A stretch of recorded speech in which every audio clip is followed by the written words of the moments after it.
Okay, so Charles, thank you for taking the time to talk to me and the students at the University of Waterloo. You've been engaged in some very important work for technology entrepreneurs that we're going to talk about.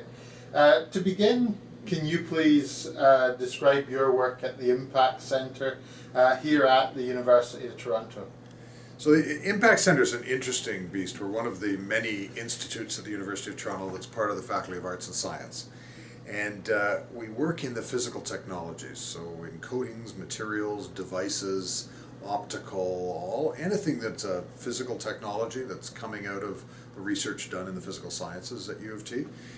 We teach courses and we work with industry doing industry projects. We help scientists and students commercialize the technology that's coming out of the university. And along with that, I do research to figure out what best practices are in technology commercialization. And that's, to me, an incredibly fascinating area because we tend to blunder around doing things, and every now and then we do something that works. And I'd sort of like to know what those things are that work so that we can advise others as to what they should be doing.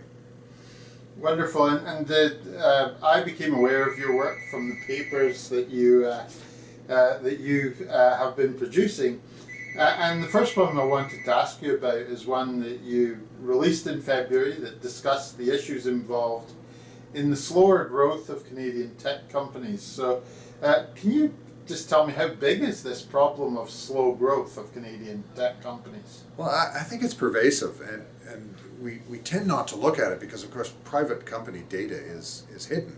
And we only find out about what happens to companies when they go public, like Shopify did last year. But I think there were only 3 companies that went public on the Toronto Stock Exchange last year in the whole year, which is an amazingly small number. And so we're not getting a view into what's going on in private companies. So I started trying to say, we're not growing these companies to an incredible size. Why aren't we growing them? And I sort of realized that the American VCs and the Chinese VCs will go anywhere in the world to invest directly in technology companies. Why aren't they coming to Canada? So I did some research and fundamentally came out with the conclusion that we create financially boring companies. And that's an odd thing to say. I mean, what's financially boring? Well, financially boring is a company that doesn't have exciting growth. So I tried to measure what the growth is of companies, and so this research really came to the conclusion that we need to increase the growth rate of our companies in order for them to become financially attractive so that we can then get the financing for them and grow them to a world-class scale. Very important. And you proposed that there were 3 issues that were causing the problem of slow growth. So what were these issues? So we've got 3 things that are happening. And the first thing that's happening is that Canadian companies typically get financed later than the unicorns in the US. So I looked at 100 unicorns and I looked at the 300 best financed companies in Canada. And what I found is that the unicorns were getting financing when they were an average age of about 2.2 years. And our best companies, and this is our best companies, are getting financed at about the 3.6 year mark. So that's the first problem, is we delay financing. The second problem is that we get financing less often. When you look at it, the US companies are getting financing just over every year. The Canadians are almost 2 years between finance rounds. The third thing is the amount of financing we raise, when we do raise it, is a lot less than the American companies raise. So when you take the very best Canadian companies versus the lower end of the unicorns, our companies are getting financed, to the tune of about $22 million in 6 years, 5 years. The Americans are getting $78 million financing in that same time period. So that's a huge gap. It's a huge gap. And what happens with that gap is that, you need, let's say you need $1 of financing to develop $1 of revenue. And that's not a bad number in the IT industry. When you're really small, it's really $2 of capital to generate $1 of revenue. The number works in slightly different amounts in pharma, in med tech, in all sorts of device companies, in the physical sciences. It might be a bit larger even. So you can use the amount of financing that people get in order to develop a proxy about growth rates. And And that's what we did in creating a metric called financial velocity. Interesting. And you produced a paper called Canadian Tech Tortoises, Yeah. and saying that one of the reasons that their financing was delayed was the resources that they put into marketing and sales. So could you talk about that, what the main argument is there? Sure. Well, when I started to look at it, I said, Canadians are slower to get financing, less often, less amounts. When you get $78 million of financing versus 22 over 5 or 6 years, you're going to actually have 6 times as much money to spend on sales and marketing as you in US as you do in Canada. And that means that the Canadian companies, I can actually compute this from financial velocity, are growing on average about 47% a year. The bottom end of the unicorns in the US are growing at 63% a year, and the top unicorns are growing at 99% a year. So on average, they're growing at about 75% a year, and we're growing at 47%. And what happens over time is that's a phenomenal difference because of the amount in sales and marketing. So, I started to try and look at how many people are in a sales and marketing function inside tech companies in Canada versus in the US. So I looked at 900 Canadian companies to determine the composition of marketing and salespeople. And what I found was that in our very best companies, our biggest, most financed companies, about 31% of their people are in a marketing or sales function. In the US, in the unicorns, it's 40%. So 33% more people in marketing and sales in these companies, and no wonder we're lagging behind in growth rate because there's a direct correlation between what you spend in marketing and sales and your growth rate. When you get to the smaller Canadian companies, the ones with about $2-3 million worth of financing, that number goes down further, so it's somewhere sitting in the 24% range. And if you get to the very small Canadian companies, we are maybe 13% of the company is marketing and sales. So Canadian companies are starting off with the proposition that they have to develop a product, do R&D before they go out and sell to the marketplace. The US companies spend as much on market development as they do in product development from the very first day they start the company.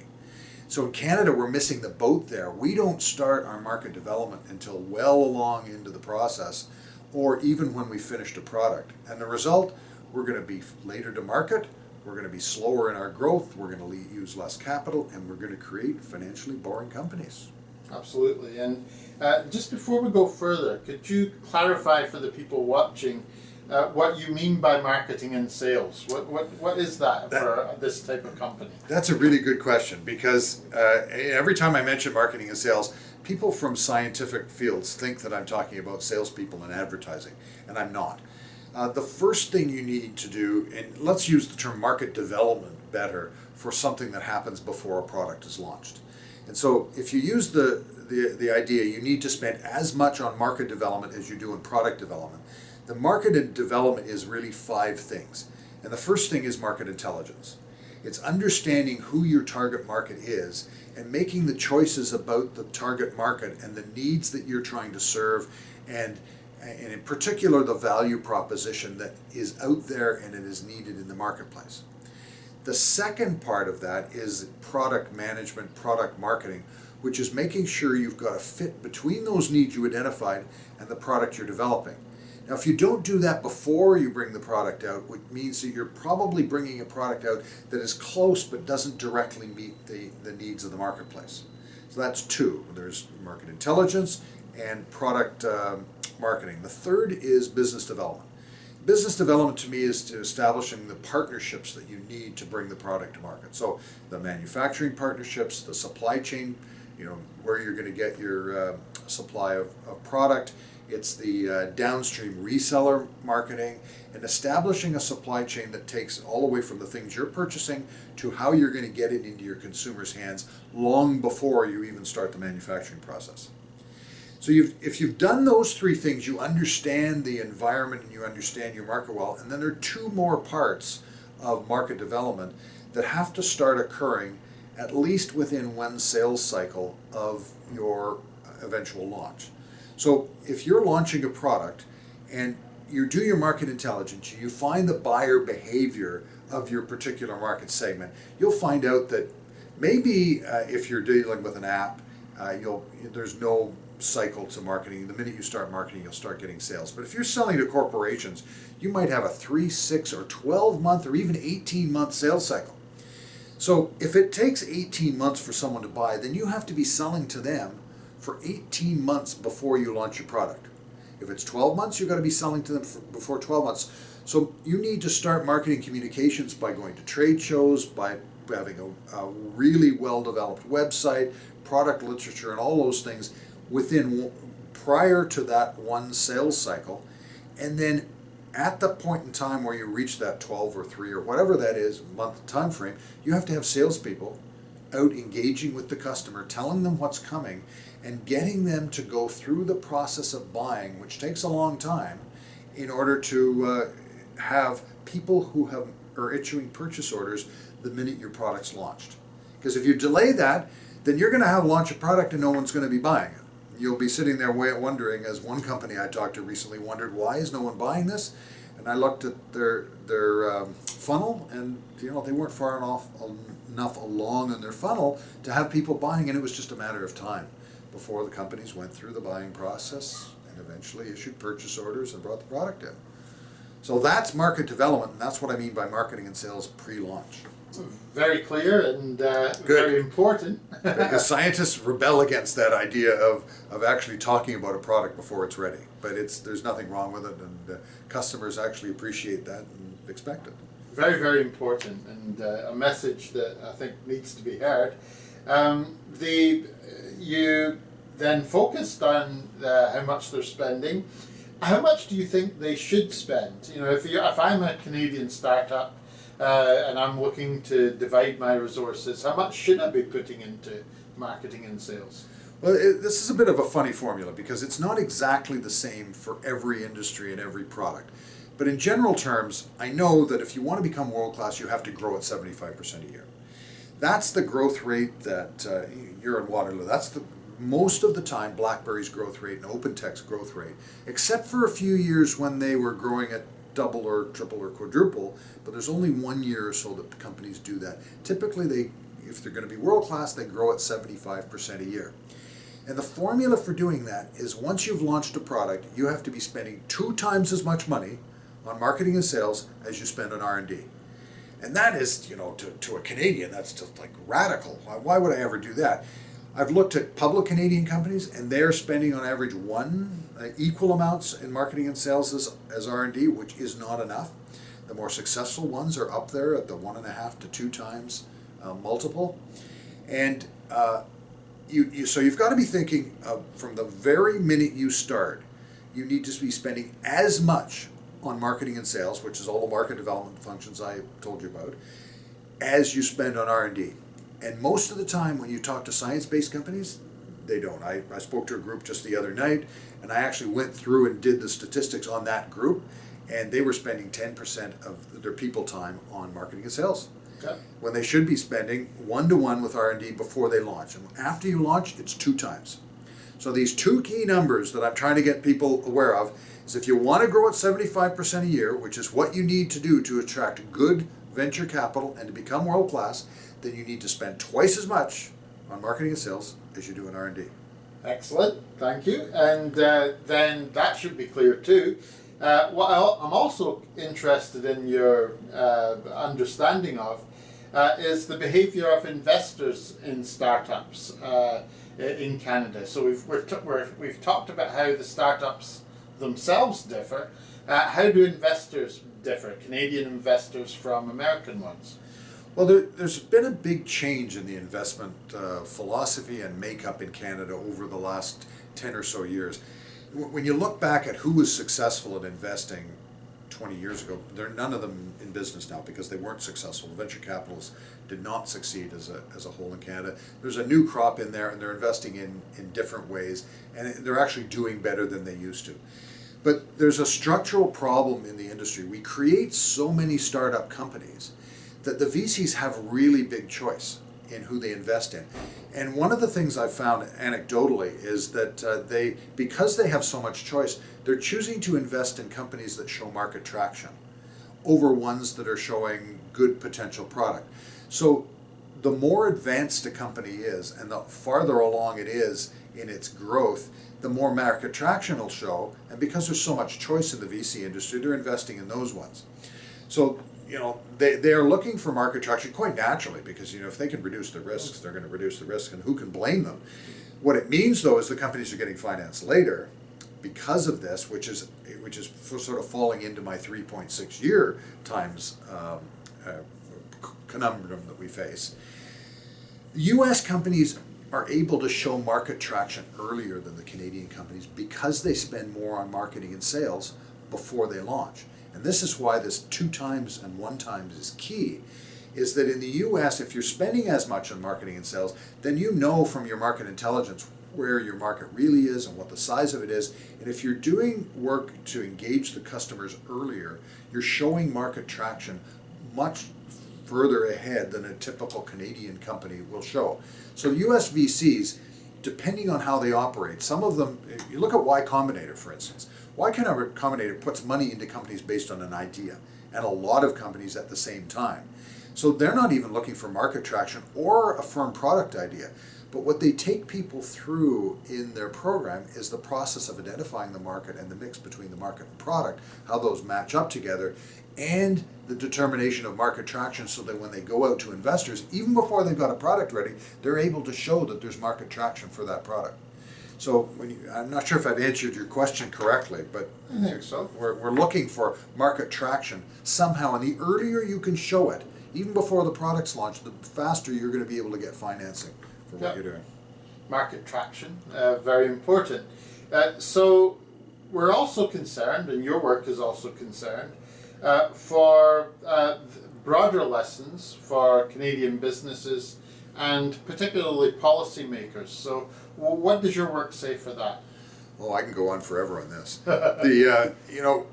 We have a funny narrative in this country, and the narrative is that we don't do enough R&D.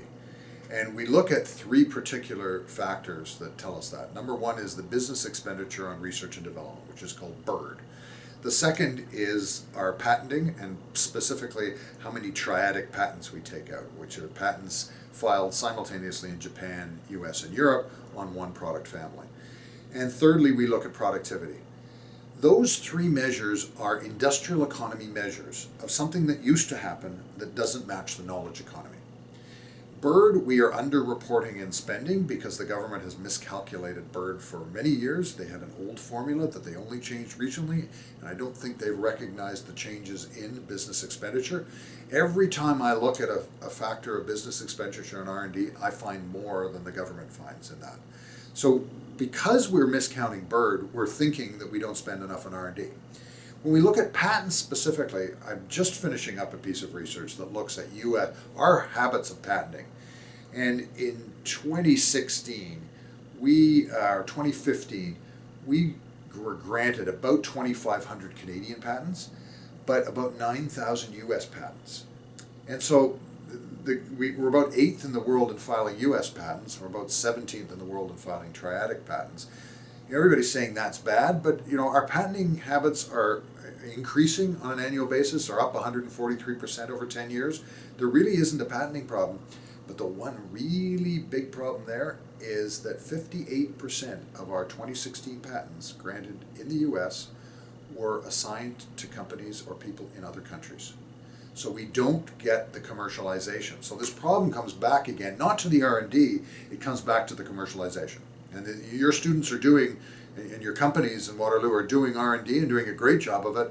We aren't doing a good job with then commercializing it. We're taking our patents, we're assigning them elsewhere, and somebody else is benefiting from the shred credits. They're benefiting from the R&D that's done here 58% of the time in US examples. And the third is productivity, which is an old economy measure. You can increase productivity by outsourcing your manufacturing. It's the easiest way to do it, which is why we've increased productivity over years. It doesn't properly measure the effect that new products have on the marketplace. Because in actual fact, a company that's doing a lot of new products will have lower productivity than a company that's not producing as many new products. But that we look for higher productivity, so we're not, the inverse measure, where we should be looking for new product, lower productivity, not high. So because of this, we have this narrative that we're bad at R&D, and we also have a narrative that we don't have enough financing. But as I mentioned earlier, the reason we don't have enough financing is that we're not particularly good at marketing and sales.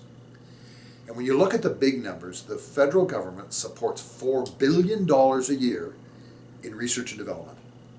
And they support less than $40 million a year of marketing and sales. If you see the most recent budget, there is no mention of marketing sales as a problem that needs to be solved. And fundamentally, it is the core problem behind the lack of financing, behind the assignment of patents to other countries, and our global lack of large companies that causes fewer triadic patents on the whole. So, all of these problems come back to this one thing that isn't properly appreciated here, which is marketing and sales is much more complex and should be more costly than it is for us now. Your message is very consistent, and I'm trying to do that. Thank you. And so I have two further questions. Yep. So you also went on to look at how your work might be applied to larger companies and to their marketing and sales. So what did you find there? Well, it's a similar problem in larger companies as it is with smaller companies, is that we don't, probably because we're not getting the returns from R&D, we aren't spending as much as we could on it. And the reason we're not getting the returns is marketing and sales. And it again is this focus. I've looked at public companies in Canada, and we are spending radically less on marketing and sales than they do in American companies. So whether you're a startup or a large established firm, most of our established firms aren't spending as much. And when you look at it, exporting is a more complex problem than selling to your own country. So, our markets can't be in Canada for our manufacturers and for our R&D high performers. It's got to be somewhere else, even if it's the States. But we seem to think that because we watch the same TV shows, it's as easy to sell in the States as it is in Canada, and it's not. Much harder for a number of different reasons. First is there's a different regulatory regime. If you're doing in pharma or med device, it's a completely different regulatory regime. If you're in IT, there isn't often as much regulatory regime, but there's another problem, which is scale. U.S. companies tend to be much larger than Canadian companies, so that the problems that they face are different problems than our medium-sized companies face. So if you solve a problem that might be experienced by the medium-sized company, it might not be solving a problem for the larger company. The other factor, and the third one I think is really critical, is the level of competition in the U.S. is so much more intense. And my own experience is selling into the telecom industry, and in Toronto at the time there were 3 major telcos that I could sell to, but I go to Los Angeles and there were 7.